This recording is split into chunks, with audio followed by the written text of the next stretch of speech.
Hello friends, कैसे हैं आप सभी लोग। आई होप आप सभी अच्छे ही होंगे। अगर आप इस वीडियो पर आए हैं तो ये बात तो श्योर है कि आपने कोई ना कोई कॉम्पिटिटिव एग्ज़ाम दिया है जिसमें कि नॉर्मलाइजेशन की प्रोसेस होने वाली है और ऐसे में आप परेशान हैं कि आपकी स्कोरिंग कितनी रहने वाली है। तो इस चीज़ को तो देखिए मैं अच्छे तरीके से समझ सकता हूँ, क्योंकि मैं भी कभी स्टूडेंट रहा हूँ और इन चीज़ों से होकर के ही निकला हूँ। इस वीडियो को देखने के बाद मैं आपको इस बात की श्योरिटी देता हूँ कि आप नॉर्मलाइजेशन की सारी प्रोसेस को आसानी से समझ पाएंगे और आपको एक अंदाज़ा ज़रूर लग जाएगा कि आपके मार्क्स कैसे होने वाले हैं, कम होगा या ज़्यादा होगा या कितने मार्क्स आ सकते हैं। तो वीडियो को ध्यान से देखिए, सब कुछ क्लियर हो जाएगा और आपको समझ भी आ जाएगा कि नॉर्मलाइजेशन की प्रोसेस क्या होती है और इसको क्यों किया जाता है। जैसा कि आप ये फॉर्मूला देख पा रहे होंगे, इसमें एक एक एलिमेंट को आज हम डिकोड करेंगे और इसको 1, 2 या 3 नहीं बल्कि पूरे 6 शिफ्ट के एग्जाम्पल के साथ समझेंगे और इस फॉर्मूले की वजह से आप लोग के मार्क्स कैसे कम या ज़्यादा होते हैं, ताकि इस चीज़ को आप आसानी से समझ पाएँ। सबसे पहले मैं आप लोग को ये बताना चाहता हूँ कि आखिर नॉर्मलाइजेशन होता ही क्यों है। तो देखिए, ऐसा कोई एग्ज़ाम जिसमें कि कैंडिडेट्स की संख्या बहुत ही ज़्यादा है, तो ऐसे में सभी स्टूडेंट्स का एक साथ एक समय पर एग्ज़ाम लेना तो पॉसिबल नहीं हो पाता है। तो इसलिए एग्ज़ाम्स को सुविधानुसार 2, 3, 4 शिफ्ट में कंडक्ट कराया जाता है। तो ज़रूरी नहीं है कि जितने भी शिफ्ट हो रहे हैं एग्ज़ाम के, उनके क्वेश्चन पेपर का जो लेवल हो वो सेम हो। ऐसे में जो शिफ्ट के पेपर हैं, कोई शिफ्ट हार्ड हो जाता है, कोई ईजी होता है, कोई नॉर्मल ही रहता है। तो अगर इन शिफ्ट को ही बेस मान करके स्टूडेंट्स के रॉ मार्क्स होते हैं, उस बेस पर ही अगर मार्किंग कर दी जाए तो ये और भी स्टूडेंट्स के साथ गलत हो सकता है। तो इसलिए सभी स्टूडेंट के साथ एक नियम से मार्किंग की सुविधा बनी रहे, पक्षपात ना हो किसी के साथ, तो ये नॉर्मलाइजेशन का प्रोसेस किया जाता है। तो उम्मीद है कि यहाँ तक तो आप समझ पाए होंगे कि आखिर नॉर्मलाइजेशन क्यों किया जाता है। देखिए, यहाँ पर एक नॉर्मल जो नॉर्मलाइजेशन होता है, हम उसकी अगर बात कर लें तो बहुत लोग का जो मानना होता है कि किसी शिफ्ट का अगर पेपर इजी आया है तो उसके सारे स्टूडेंट्स के मार्क्स कम होंगे और अगर हार्ड आया है तो नॉर्मलाइज होकर के उसके मार्क्स बढ़ सकते हैं। तो इस चीज़ को भी थोड़ा सा यहाँ पर समझते हुए चलते हैं। तो देखिए, मानते हैं यहाँ पर हम कि कोई एग्ज़ाम हुई थी जो कि 3 शिफ्ट में था, शिफ्ट 1, सेकेंड और ये थर्ड, जिसमें कि 5 स्टूडेंट्स हैं और इनके मार्क्स कुछ इस तरह से हैं, वो भी देख लेते हैं। जैसे कि फर्स्ट शिफ्ट के जो पहला स्टूडेंट है उसके मार्क्स हैं 80, फिर सेकंड के 85। इस तरह से सभी स्टूडेंट्स के मार्क्स यहाँ पर आपको लिख देते हैं, आप देख लीजिए इनको 100। और मान लीजिए सेकंड शिफ्ट के जो स्टूडेंट्स हैं उसके मार्क्स हैं 75, 80, 85, 90 और 95। और अगर थर्ड शिफ्ट की बात करें तो जो फर्स्ट स्टूडेंट हैं उसके मार्क्स हैं 85, फिर 90, 95, 100 और 105। अब यहाँ पर इस शिफ्ट में जो भी एग्ज़ाम हुए थे उसको नॉर्मलाइज करना है। तो नॉर्मलाइज करने का इस फॉर्मूले के हिसाब से एक बेसिक फंडा ये बनता है कि किसी भी एक शिफ्ट को बेस मान करके और आगे पीछे के शिफ्ट को मैनेज किया जाता है। तो चलिए इसको भी समझ लेते हैं यहाँ पर। तो देखिए, जैसा कि आप यहाँ देख पा रहे होंगे कि मान लेते हैं कि सेकेंड शिफ्ट को बेस मानना है, तो इसके नंबर को ऐसा कितना जोड़े कि सभी शिफ्ट के मार्क्स इक्वल हो जाए। तो यहाँ पर आप देखेंगे कि अगर 75 में +5 किया जाए तो ये 80 हो जाएगा। ऐसे यहाँ भी मतलब कि इन सारे स्टूडेंट्स में आप कॉमन देख पा रहे होंगे कि +5 मार्क्स को ऐड करना है। और फिर जब ये अगर ये 80 हो जाता है, ये 85 हो जाता है, ये 90 हो जाता है, तो अब इस शिफ्ट को ध्यान में रख करके देखेंगे तो -5 करना होगा। इस तरह से सारे स्टूडेंट्स सब में इसमें -5 करना होगा। तो यहाँ पर एक बेसिक फंडा ये निकल कर के आता है कि जो सेकेंड शिफ्ट है इसमें सभी स्टूडेंट्स के प्लस 5 मार्क्स होने वाले हैं, और जो थर्ड शिफ्ट है उसके सभी स्टूडेंट के जो है -5 मार्क्स माइनस होने वाले हैं। तो ये एक नॉर्मल सा नॉर्मलाइजेशन की प्रोसेस होती है जो हर जगह लागू नहीं होती है। तो हम बात करने वाले हैं इस फार्मूला के बारे में। तो जैसा कि आप देख पा रहे होंगे कि ये जो आपको फार्मूला दिख रहा है, तो जहाँ पर भी ये फार्मूला आ जाता है वहाँ पर ये रूल लागू नहीं होता है, फिर इसके अलग ही रूल चलते हैं, क्योंकि इसमें ये जो आपको एक एक डिजिट दिख रही है, इसमें पर्टिकुलर सभी शिफ्ट के अपने अपने टॉपर्स के एवरेज मार्क्स होते हैं, फिर इसमें खुद के मार्क्स होते हैं, उसके बाद यहाँ पर नॉर्मलाइजेशन किया जाता है। तो इसमें हर स्टूडेंट के अपने खुद के जो मार्क्स उन्होंने अचीव किया होता है, और निगेटिव मार्किंग होने के बाद जो उनका जो फाइनल मार्क्स होता है वो यहाँ पर पुट किया जाता है, और उसके बाद ही नॉर्मलाइजेशन की जो भी मार्क्स आते हैं उसको यहाँ पर शो किया जाता है। तो चलिए इस चीज़ को समझते हैं, और हमारे पास 1, 2 या 3 नहीं, पूरे 6 शिफ्ट हैं, और 6 शिफ्ट के आधार पर समझते हैं कि किस तरह से नॉर्मलाइजेशन की प्रोसेस को पूरी की जाती है, और मार्क्स कैसे कम होते हैं या ज़्यादा होते हैं। तो चलिए इस चीज़ को यहाँ पर समझते हैं। जैसा कि आप यहाँ देख पा रहे होंगे कि ये एक एग्ज़ाम का फार्मूला दिया हुआ है कि इसके बेसिस पर ही नॉर्मलाइजेशन की सारी प्रोसेस को किया गया है। तो चलिए इस फार्मूले के अकॉर्डिंग समझते हैं कि इसको कैसे अप्लाई किया जाता है, और स्टूडेंट्स के मार्क्स को कम या ज़्यादा कैसे किया जाता है इस प्रोसेस के द्वारा। तो सबसे पहले इसमें जो एक एक एलिमेंट है, पहले उसको समझेंगे कि ये होता क्या है। तो देखिए, मैं आपको यहाँ पे बताना चाहूँगा कि आप यहाँ पे थोड़ा ध्यान से देखिए। ये जो MIJ है, इसका मतलब ये होता है कि आपने जो खुद के जो मार्क्स को अचीव किया है, मतलब कि अगर आपके 85 मार्क्स आए थे और माइनस मार्किंग होने के बाद आपके जो मार्क्स हैं वो कम हो कर के इतने हो गए हैं, तो ये जो एक्चुअल मार्क्स है वो यहाँ पर पुट होगा। तो आपको ये यहाँ पर समझ में आ गया।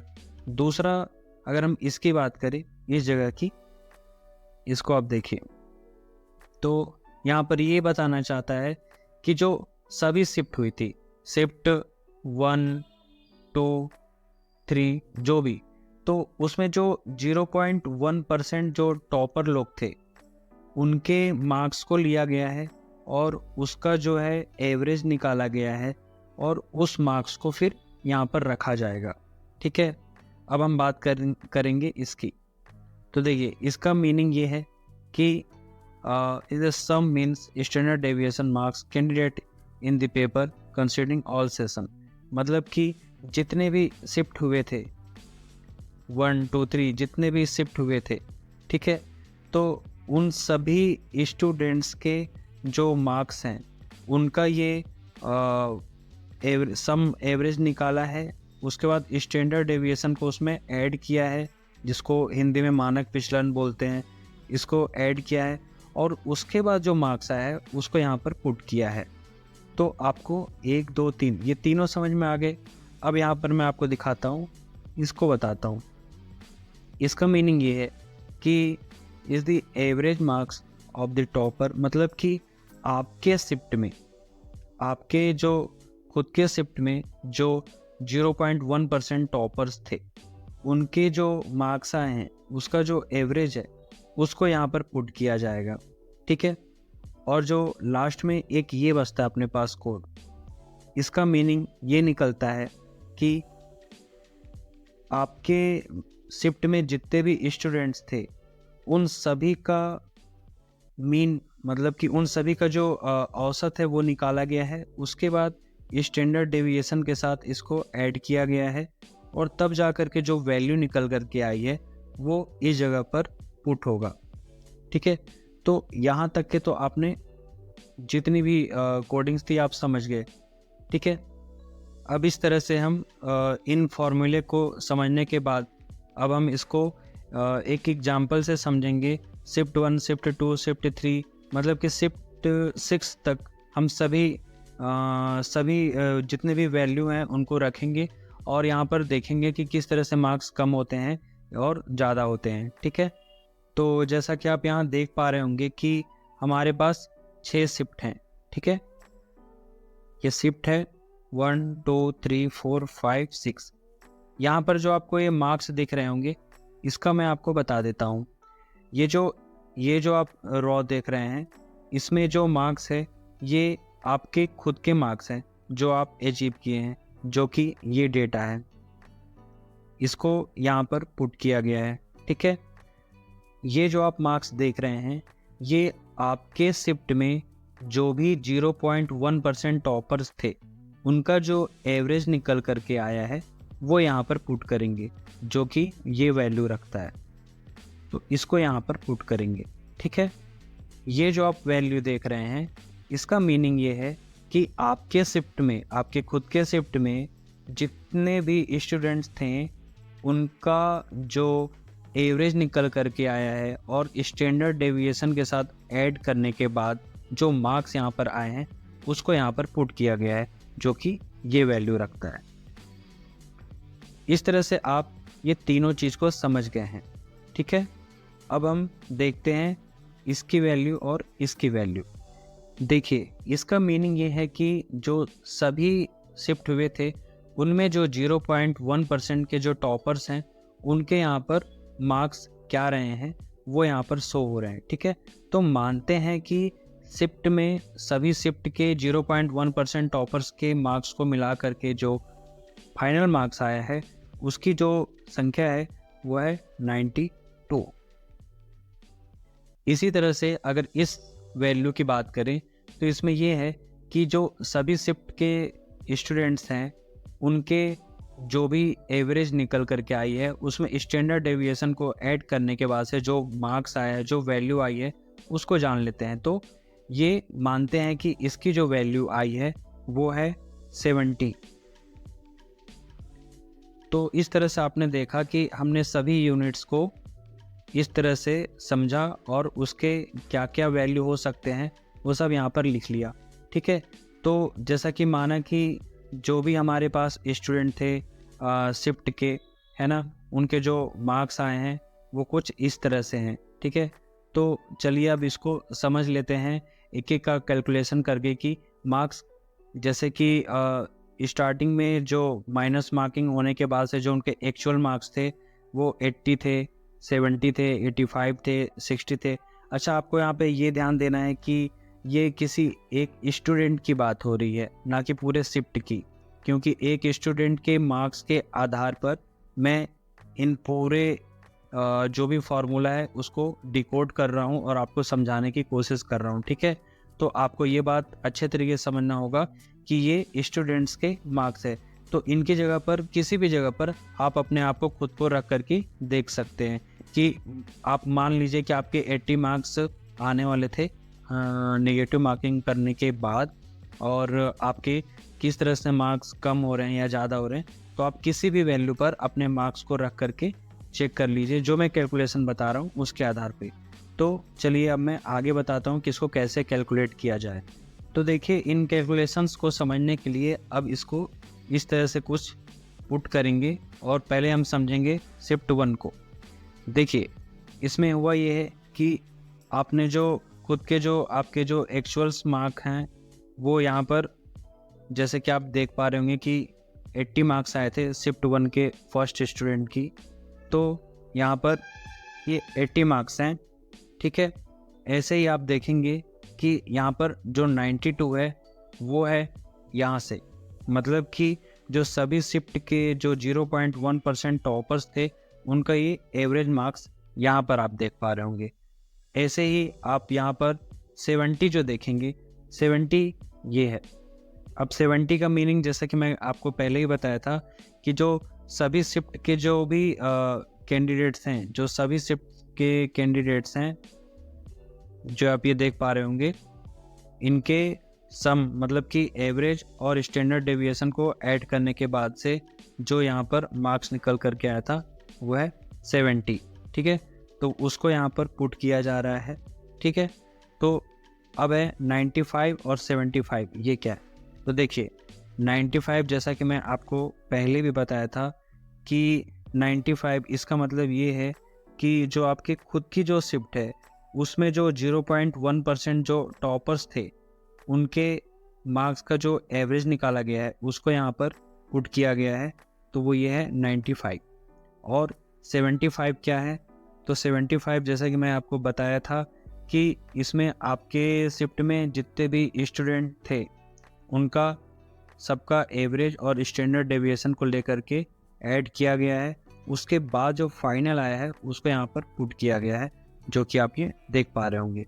तो इस फॉर्मूले को यहाँ पर लगाने के बाद जो कैलकुलेशन निकल कर के आती है वो आती है 75.5 मार्क्स। ठीक है, ऐसे ही हम शिफ्ट 2 की अगर बात करेंगे तो शिफ्ट 2 में जैसा कि आप देख पा रहे होंगे कैलकुलेशन करने के बाद से, जैसा कि ऊपर बताया गया था, जो मार्क्स निकल कर के आ रहा है वो है 74.4। ऐसे ही अगर हम शिफ्ट 3 की बात करेंगे तो आप यहाँ पे देख पा रहे होंगे कि सभी वैल्यू को यहाँ पर पुट करने के बाद से जो रिजल्ट निकल कर के आता है वो है 85। और अगर हम बात करेंगे 4th शिफ्ट की तो आप देख पा रहे होंगे यहाँ पर कि सभी वैल्यू को रखने के बाद से जो मार्क्स निकल कर के आ रहा है वो है 70। ठीक है, अब हम इसकी बात करेंगे शिफ्ट 5th की, तो इसमें आप देख पा रहे होंगे कि स्टूडेंट के जो मार्क्स हैं फाइनल नॉर्मलाइज होकर के वो है 76.16। और शिफ्ट 6 की बात करेंगे तो फाइनल जो यहाँ पे रिजल्ट निकल कर के आ रहा है वो है 71.692। तो चलिए अब जान लेते हैं कि किस तरह से जो भी शिफ्ट हुए थे उसमें स्टूडेंट्स के शुरू में उनके रॉ मार्क्स कितने थे और नॉर्मलाइज होकर के उनके मार्क्स कितने हो गए।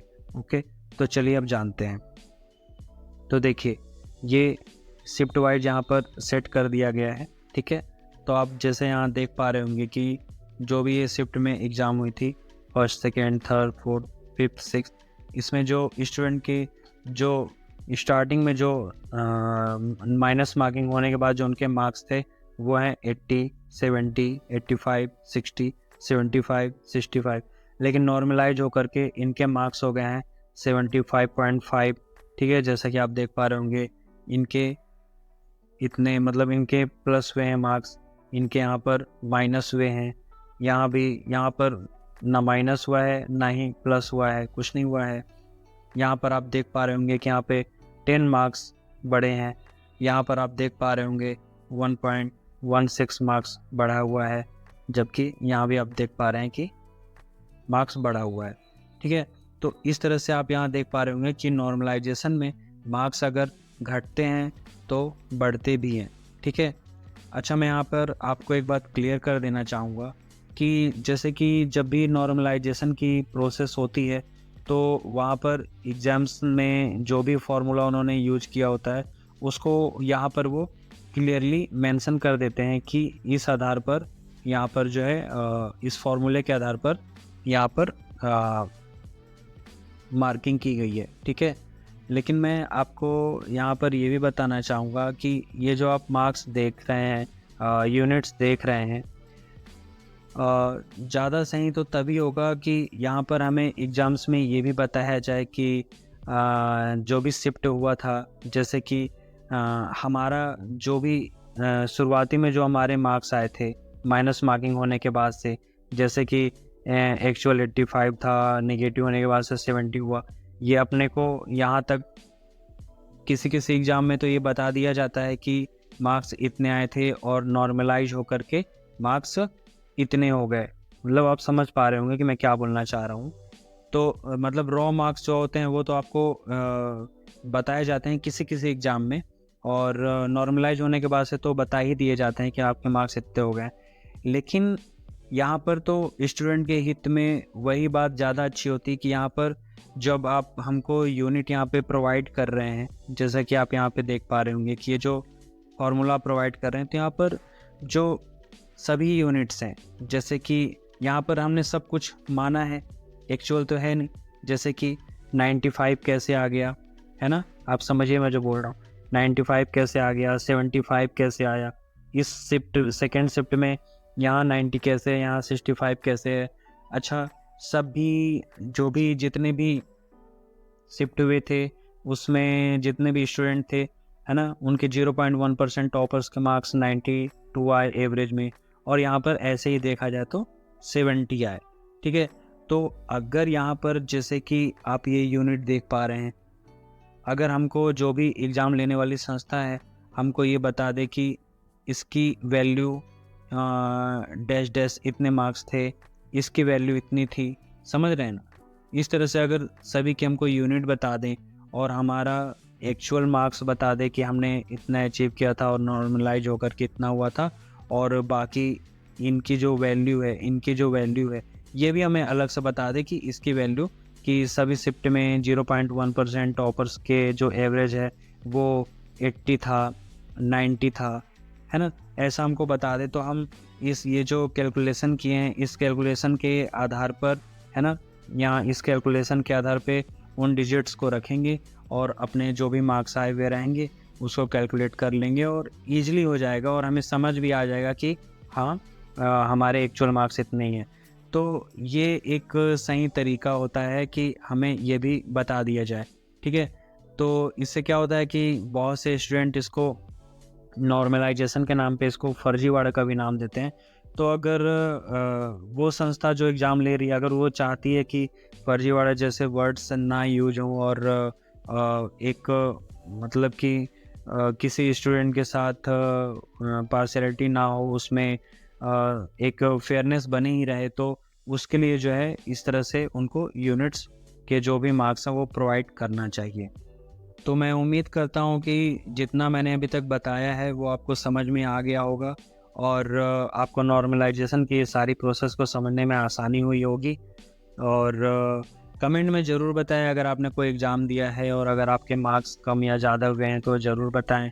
और अगर ऐसे आपके साथ के भी होंगे जो, या आपके घर परिवार में भी ऐसे होंगे जो ये कह रहे होंगे कि उस शिफ्ट का तो ये भी पर्सन है, इसके मार्क्स तो कम नहीं हुए, इसके मार्क्स तो नहीं उतने इफेक्टिव दिख रहे हैं, तुम्हारे ही ऐसे कैसे दिख रहे हैं। तो शायद अब आप उनको ये वीडियो देख के उनको ये समझा सकते हैं कि यहाँ पर सभी शिफ्ट का एक साथ नंबर जो है घटता या बढ़ता नहीं है। हम जितना नंबर अचीव किए होते हैं उसके आधार पर नॉर्मलाइजेशन होता है। इस फार्मूले में जब पुट किया जाता है तो हमारा रिजल्ट यहाँ पर निकल करके आता है। तो इंडिविजुअल जो है यहाँ पर सभी स्टूडेंट्स के अपने अपने मार्क्स निकल करके आते हैं, ये किसी शिफ्ट पर डिपेंड नहीं करता है।